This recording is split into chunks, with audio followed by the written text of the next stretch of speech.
Hello and welcome to another edition of Tefilah Tuesdays. After we conclude Hodu, we say a very short chapter of Tehillim, mizmor, letodah, Psalm 100. The fact that it's only a few lines does not in any way take away from its importance. This is a reference to the korban todah, the thanksgiving offering.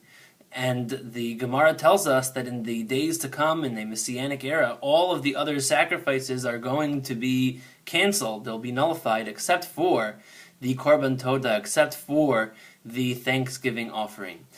Because no matter what time we happen to be in, and no matter what other reasons there might be for bringing a sacrifice, giving thanks to God and being thankful for what we have and what He has given us, that is a constant. Mizmor letodah was not always part of the liturgy. It appeared in Sidurim in Yemen and in France around in the Middle Ages, and it spread out from there. There are a number of days of the year that it is not said that mirror the rules that govern the actual korban todah. So, for example, we don't say it on Shabbos because the korban todah was not brought on Shabbos. The reason the korban todah was not brought on Shabbos, in spite of other sacrifices that were brought on Shabbos, was that the korban todah was voluntary. Korban todah is something that you brought when you had reason to feel thanks. And therefore, because it was voluntary, it was subject to all the other laws of Shabbos. It was not brought on Pesach, or an Erev Pesach, or Chol HaMoed Pesach.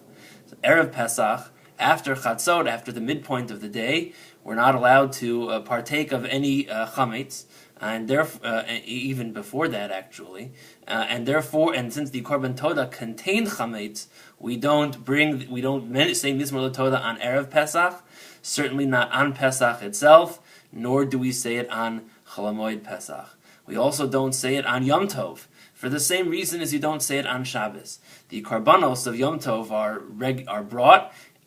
Of course, but because the korban todah was voluntary, it was subject to the laws of Yom Tov in most cases, which are similar to those of Shabbos. And finally, we don't say it on Erev Yom Kippur. And the reason we don't say it on Erev Yom Kippur is that the amount of time that it takes to consume the korban todah, which was one of the largest offerings that there is, was such that we were concerned that people might not finish the korban todah before the fast set in, and therefore it was not brought on Erev Yom Kippur, and we don't say it on Erev Yom Kippur either. The Netziv comments that the shear, the amount of time that it takes to eat the korban todah versus the amount of things that are part of the korban todah. There is so much that there's challah and there's meat and there's matzah. There's all sorts of components of the korban todah, and the amount of time that you're supposed to eat it is the shortest amount of time that there is for any korban. And the Netziv wants to know why. The Netziv explained that this is precisely the reason, the lesson of the korban todah, that when we have good fortune, we should share it with others, and we should use our good fortune to make the lives of the other people better. That, I think, is reflected in the language of the mizmor letodah.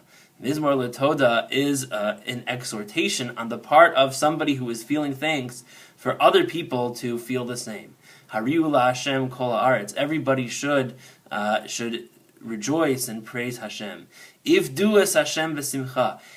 Serve God with happiness. Bo lefanav birnana. Join me. Come in front of God with rejoicing. Our happiness, if we are experiencing good fortune, that is wonderful. But we should use that as an opportunity to make other people's lives better physically, and we should always be focused on how we can be the agents of improvement for other people's spiritual lives as well. I'll see you next time.